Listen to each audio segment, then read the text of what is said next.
Father Blings Mukuru ataki ndoda majapanizo shashiripani nati musatiterera munofara kutiona tiri pamanera chamanje ngoma ndimi makuterera vakambotanga mchitisesofote takapera Father Blings ndamukuru wamangoma kaizi ndakombera kamusandifongedzera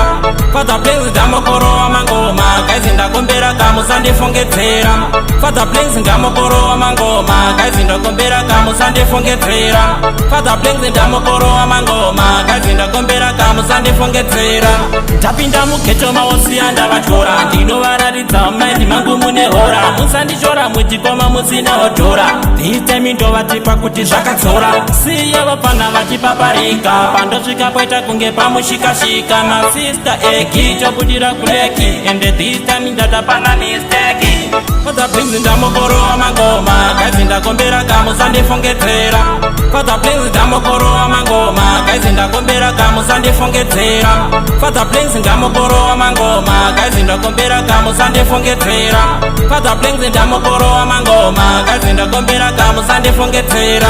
tina producer wangu Statman takuvaratidza kuti tamabatman ende pamangoma tiri kamafani chingoma tochibata kuteka ndira mupani chiona kwandabva ndatikailo mujeni saka ndingaite pano zvinhu zvamafani ngoma togona rovaka nechindevele pageto remavhini ndodombotikani njani Father Blings ndamukuru wamangoma kaizi ndakombera kamusandifongedzera Father Blings ndamukuru wamangoma kaizi ndakombera kamusandifongedzera Father Blings ndamukuru wamangoma kaizi ndakombera kamusandifongedzera Father Blings ndamukuru wamangoma kaizi ndakombera kamusandifongedzera tapinda mugeto maosia ndavatora ndinovararidza maindi mangu mune hora musandichora muchikoma musina hodhora dhitemi ndovatipa kuti zvakadzora siya vapana vachipaparika pandosvika poita kunge pamushikashika masista eki chobudira kuleki ende dhitemi ndatapana misteki Father Blings ndamukuru wamangoma kaizi ndakombera kamusandifongedzera Father Blings ndamukuru wamangoma kaizi ndakombera kamusandifongedzera Father Blings ndamukuru wamangoma kaizi ndakombera kamusandifongedzera